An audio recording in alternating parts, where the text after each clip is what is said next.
Hello students, in this lecture we are going to continue our questions. So, next question is question number 20. Name and explain the various stages of the cell cycle.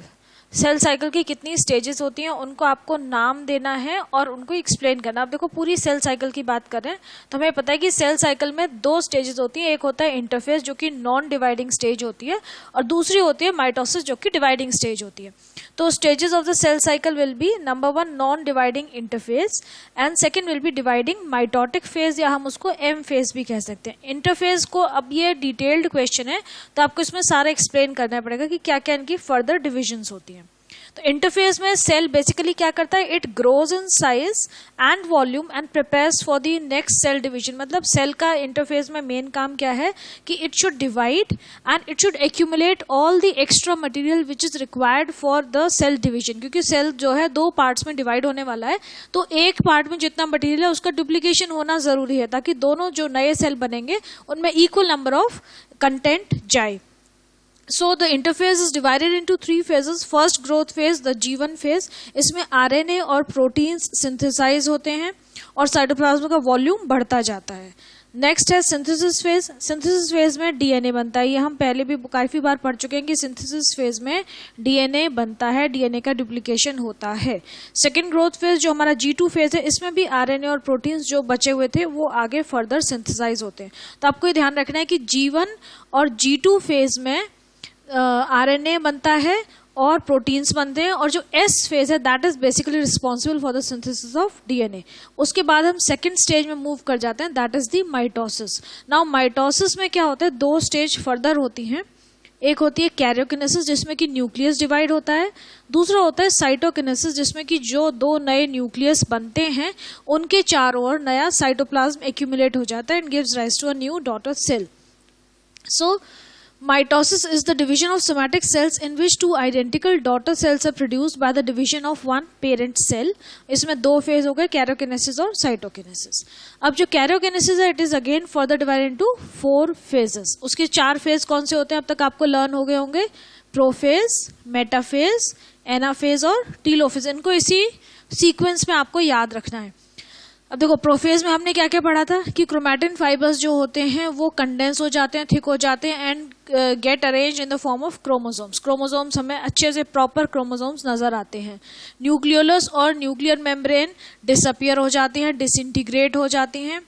Centriole duplicate होके दोनों opposite poles पे चला जाता है cell के, ठीक है। Centriole duplicate होता है और सेल का जो ऑपोजिट पोल्स होते हैं उसमें चला जाता है और spindle fibre appear. Spindle fibres की फॉर्मेशन स्टार्ट हो जाती है, एस्टर्स बन जाते हैं कंप्लीटली और स्पिंडल फाइबर्स की फॉर्मेशन स्टार्ट हो जाती है by the end of prophase. Metaphase जो होता है इसमें chromosomes are arranged on the metaphase plate और the equatorial plane. Metaphase plate जो होती है इसमें क्रोमोसोम्स हैं इक्वेटर पे सेल के अरेंज हो जाते हैं and that is known as metaphase. That is this is the shortest phase of mitosis. Next is anaphase. Anaphase में क्या होता है, centromere divides and the sister chromatids separate from each other. Anaphase बड़ा important point है, इसमें जो है basic division हो रहा है क्रोमोसोम का। जो पूरा प्रोसेस है उसकी सबसे सिग्निफिकेंट पार्ट है कि क्रोमोसोम्स डिवाइड होते हैं। तो एनाफेज में सेंट्रोमियर दो पार्ट में डिवाइड हो जाता है, सिस्टर क्रोमैटिड्स ऑपोजिट हो जाते हैं, सेपरेट हो जाते हैं and they start getting pulled towards the opposite poles of the cell. क्योंकि ऐसे पुलिंग क्यों होते हैं, क्योंकि स्पिंडल फाइबर्स कॉन्ट्रैक्ट करने लगते हैं। जो स्पिंडल फाइबर जैसे ये आपका सेल है, यहाँ पे ये स्पिंडल फाइबर्स होते हैं ना, ऐसे ये पूरे स्पिंडल फाइबर्स बने होते हैं।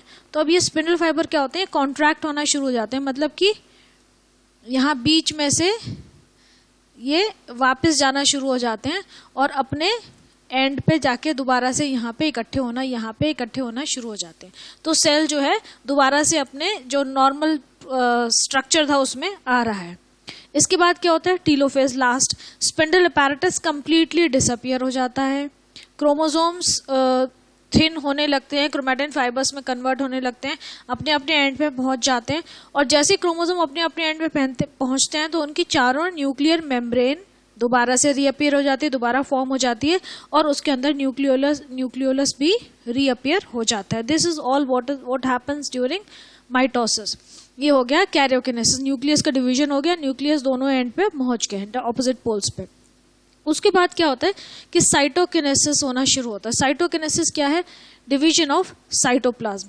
अब हमने जब पढ़ा था तो हमने ये पढ़ा था कि जैसे सपोज ये सेल है, जब ये माइटोसिस, एनिमल सेल है, माइटोसिस में जाएगा तो इसकी जो फरो होती है ये डिवाइड होना, ये यहाँ से डिवाइड होना शुरू होता है।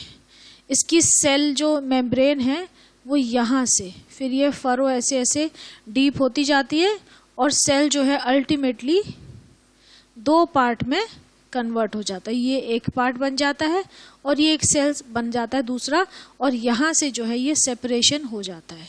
तो ये ऐसे मतलब साइड से यहाँ से जो है फरो बननी स्टार्ट होती है एजेस से। ये होता है एनिमल सेल में। प्लांट सेल में क्या होता है कि जैसे प्लांट सेल है तो प्लांट सेल में माइटोसिस कंप्लीट हो गया, ये न्यूक्लियस और ये सब मटेरियल यहाँ इकट्ठा हो गया है। यहाँ पे फरो कहाँ से बनती है? जो ये सेंटर है प्लांट सेल का, यहाँ से सेंटर से ये सेल प्लेट, हम इसको बोलते हैं, सेल प्लेट फॉर्मेशन स्टार्ट होती है and it progresses towards the edges. ये बहुत इंपॉर्टेंट डिफरेंस है माइटोसिस का एनिमल सेल और प्लांट सेल का, कि एनिमल सेल में जो फरो बनती है वो बाहर से बनती है, अंदर की तरफ जाती है, और जो प्लांट सेल में बनती है वो सेंटर से बनती है और बाहर की तरफ जाती है। This is very important.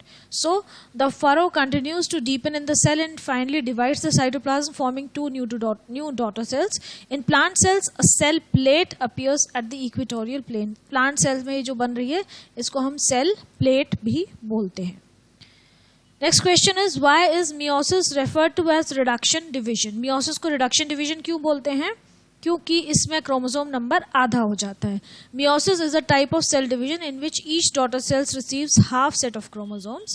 Hence, in meiosis, haploid daughter cells are formed. Diploid parent cell होते हैं, 2n होता है, उससे haploid बनते हैं, n cells, n number of chromosomes होते हैं daughter cells में, इसीलिए उसको हम reduction division बोलते हैं, क्योंकि chromosome number is halved in the daughter cells. So this is a very simple question. Next is, given below is a schematic diagram of a portion of DNA. अब DNA का आपको diagram दे रखा है और इसमें से फिर क्वेश्चंस पूछे हैं। पहले डायग्राम देख लो। DNA की 2 स्ट्रैंड दे रखी हैं, एक ये स्ट्रैंड है और एक ये स्ट्रैंड है। अब इस पे क्वेश्चंस क्या है? फर्स्ट क्वेश्चन ये है, how many strands are shown in the diagram? तो आपका आंसर हो जाएगा 2 strands are shown in the diagram. Next, how many nucleotides have been shown in each strand?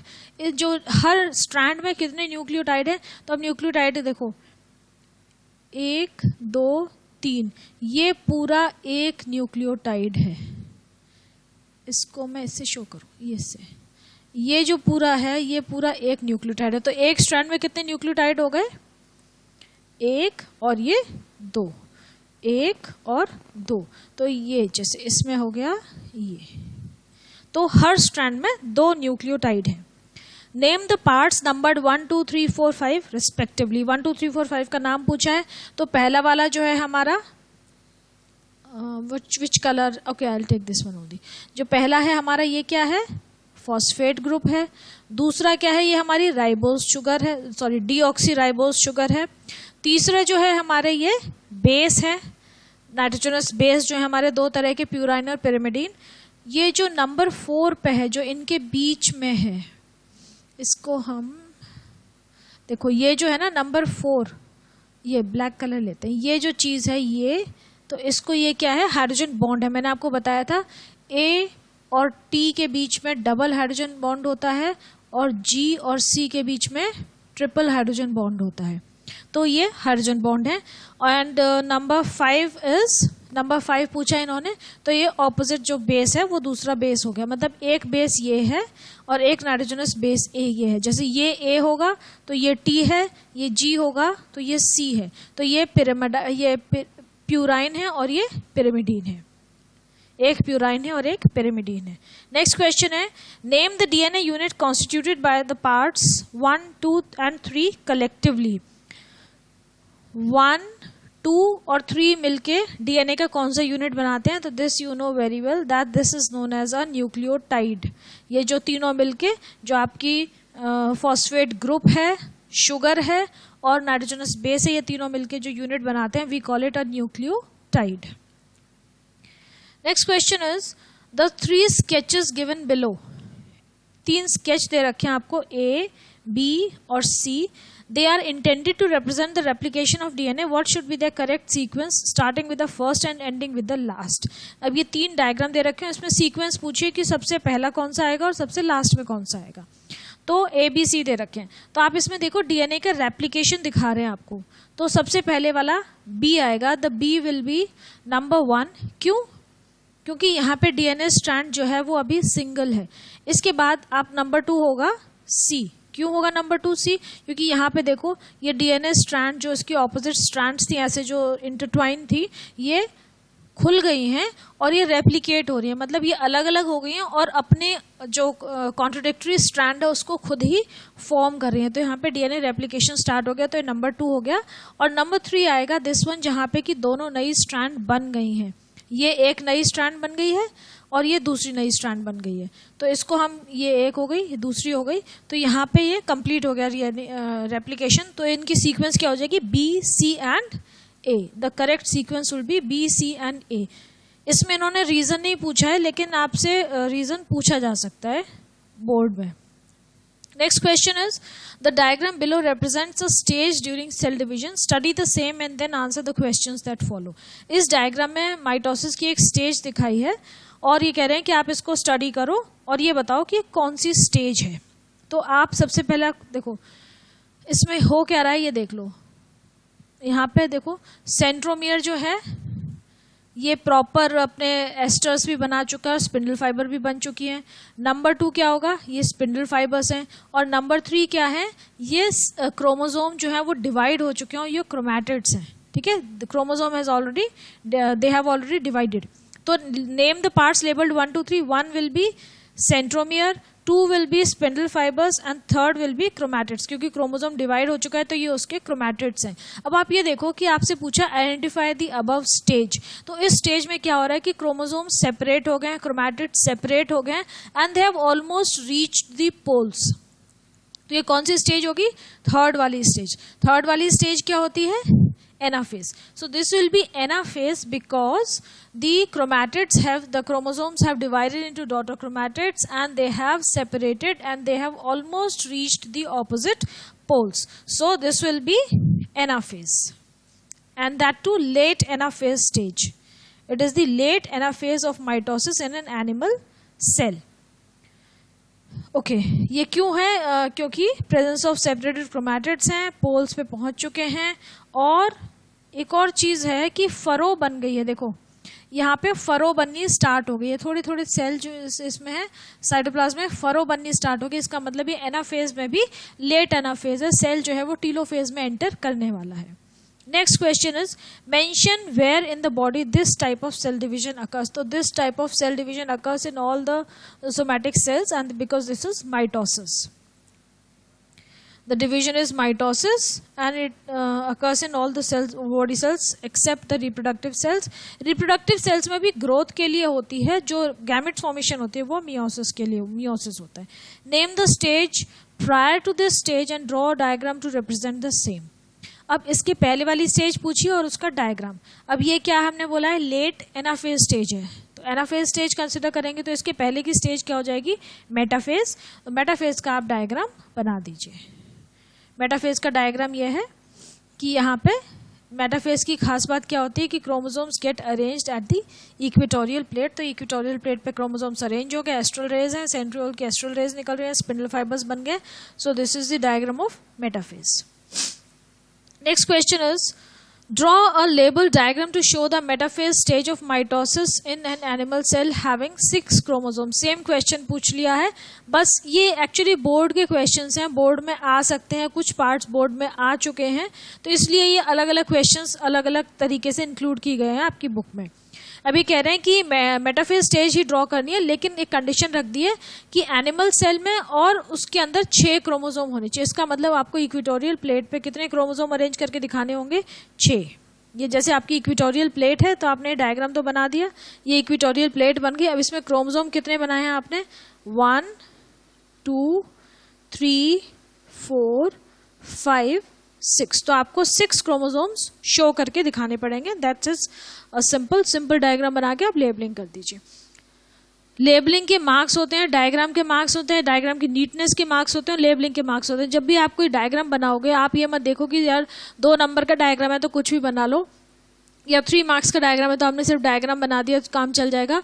No, if the diagram is of 2 marks then obviously it is clear that the drawing part will fetch you half the marks, that is only 1 mark, and the labeling part will fetch you the remaining half marks. That will be, if the diagram is of 2 marks, 1 marks will be for the sketching portion only and the second mark will be for the labeling. So you have to label the diagrams properly.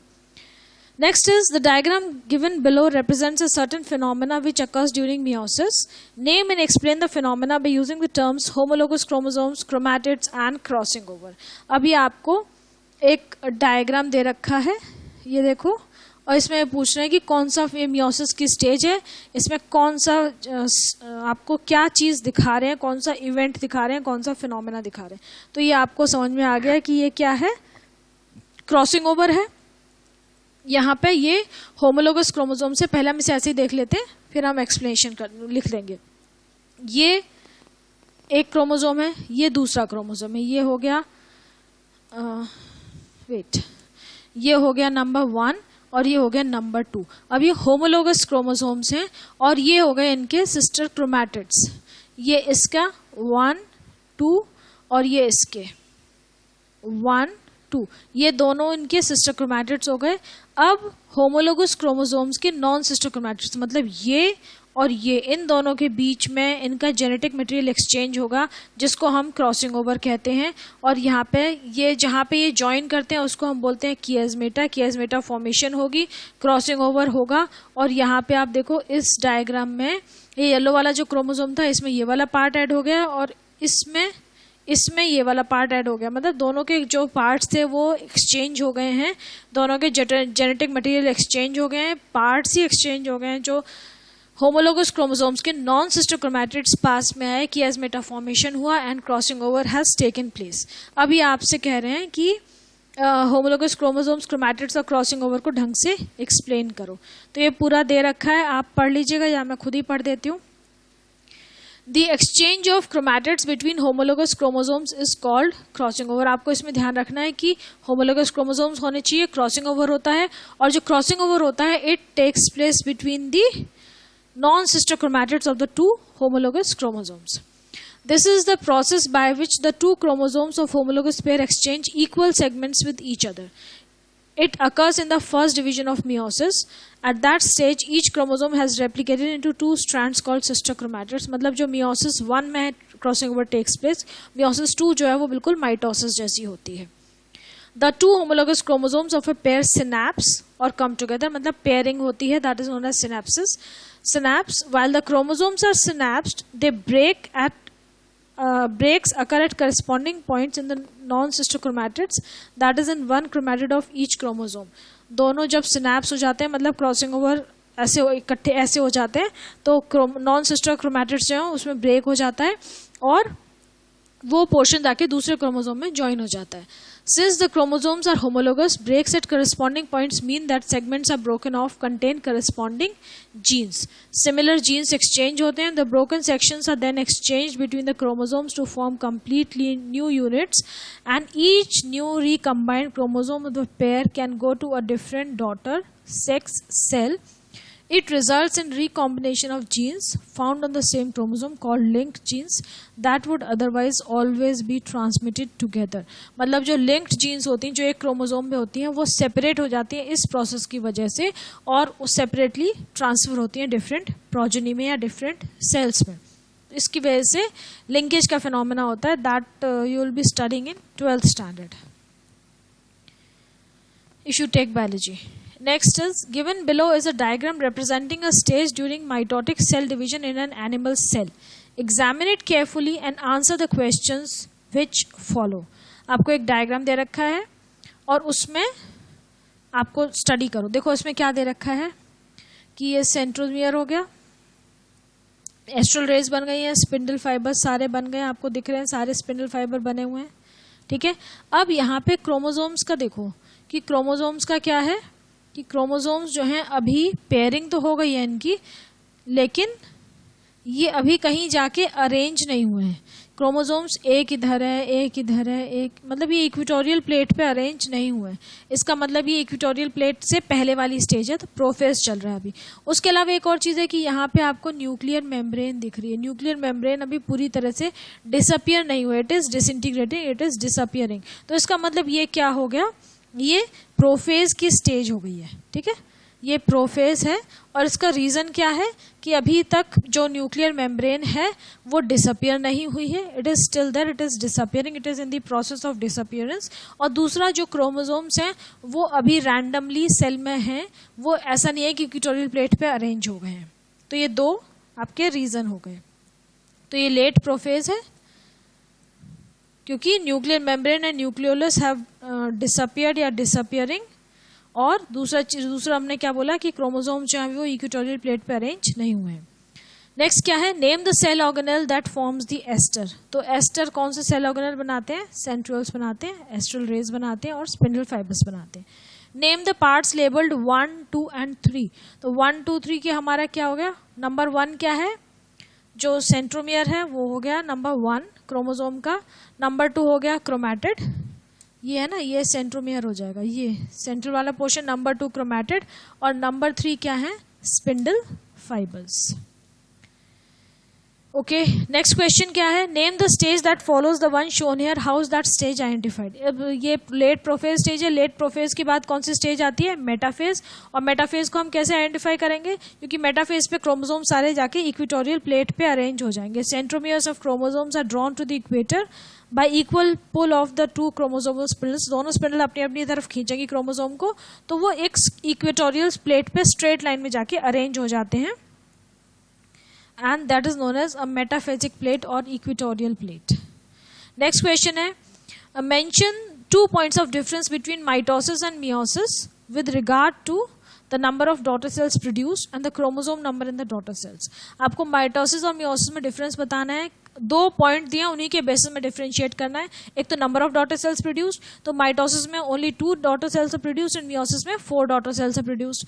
Next है chromosome number in the daughter cells. तो mitosis में chromosome number remains the same and meiosis में the chromosome number is halved because it is the reduction division.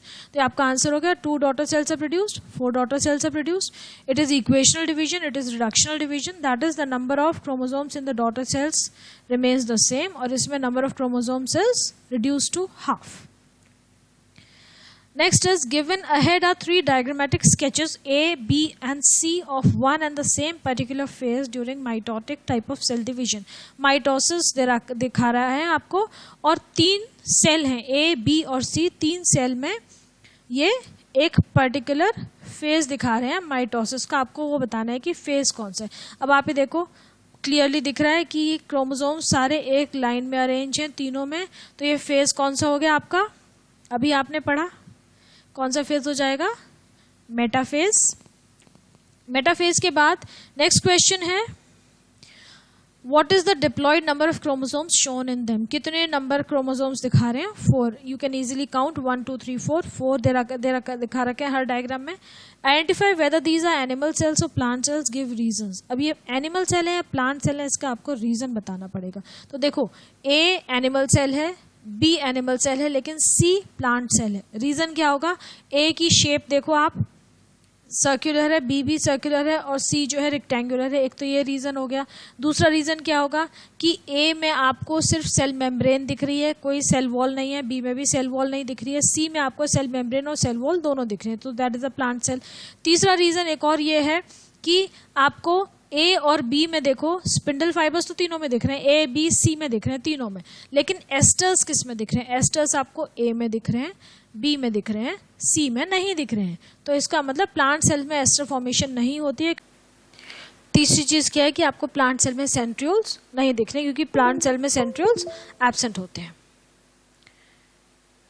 Next is shown below are 4 stages A, B, C, D. They are not given in sequence of a certain kind of cell division.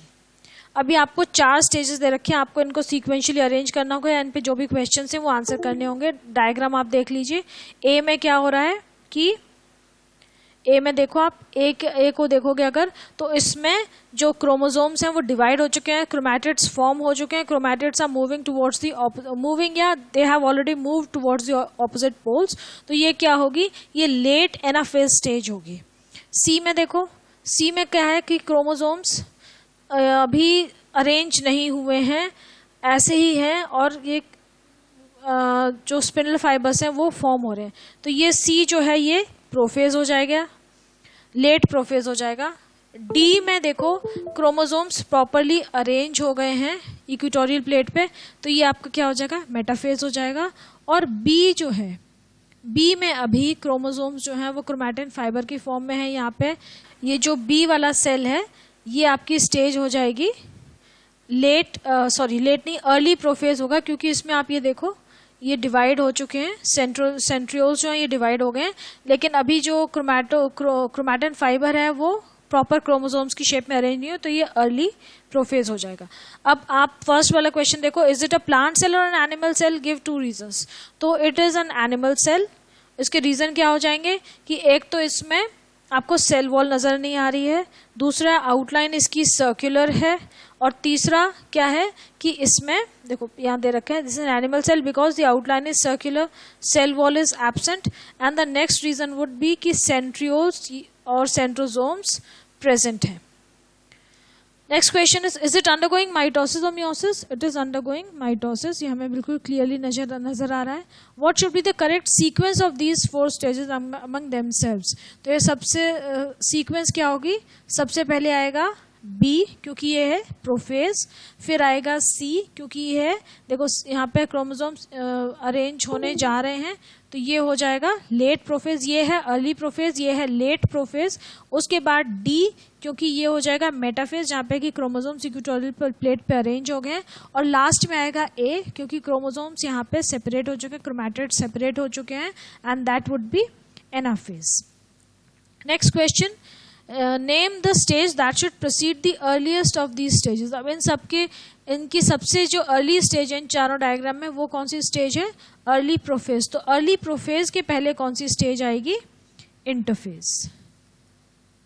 Draw the stage named above inside the blank space provided. Centre में जो आपको blank space दे रखा है उसमें आपको interface का diagram बनाना है, तो ये इन्होंने डायग्राम बना के दिखा दिया है, आप डायग्राम देख लीजिए। Next is Given below is a diagram representing a stage during mitotic cell division. Cell division में mitosis की एक stage दिखा रहे हैं, इसको study करो and answer the questions that follow. तब आप ये देखो कि ये क्या दिखा रहे हैं, अभी क्रोमोसोम्स जो हैं वो सेपरेट नहीं हुए हैं, इक्वेटोरियल प्लेट पे अरेंज भी नहीं हुए हैं, इसका मतलब ये लेट प्रोफेज है। तो अब सबसे पहली बात आप ये बताइए कि ये प्लांट सेल है या एनिमल सेल है। ये प्लांट सेल है, इसका आंसर क्या होगा, it is a plant cell, क्योंकि यहाँ पे देखो सेंट्रियोल्स नहीं है, सेंट्रियोल्स आर मिसिंग, सिर्फ स्पिंडल फाइबर्स दिखाए हैं, तो ये प्लांट सेल हो जाएगा। तो ये रीजन हो गया कि it is a plant cell because there are no centrioles. Identify the stage shown, stage क्या हो जाएगी इसकी, late prophase. Third, name the stage that follows the one shown here, how is that stage identified. अब prophase के बाद कौन सी stage आती है, प्रोफेज के बाद आती है मेटाफेज, और मेटाफेज को हम कैसे आइडेंटिफाई करेंगे कि chromosomes they get arranged at the centre of the cell, that is they get arranged at the equatorial plate, metaphasic plate बनाते हैं। How will you differentiate between mitosis and meiosis on the basis of chromosome number in the daughter cells. Mitosis meiosis में क्या difference होगा, mitosis में chromosome number same रहते हैं, daughter cells में भी पेरेंट सेल के बराबर होते हैं, मियोसिस में आधे हो जाते हैं, they get reduced to half. Draw a duplicated chromosome and label its parts. तो ये डुप्लीकेटेड क्रोमोसोम का डायग्राम हो गया, ये सेंट्रोमियर क्रोमैटिड्स जब ये रेप्लिकेट हो गया तो ये 2 डिफरेंट क्रोमोसोम्स फॉर्म हो गए, सिस्टर क्रोमैटिड्स वाले, ये होमोलोगस क्रोमोसोम्स फॉर्म हो गए, ये इसका डायग्राम हो गया। So this was the last question. Now with this we have finished the chapter. Learn it well.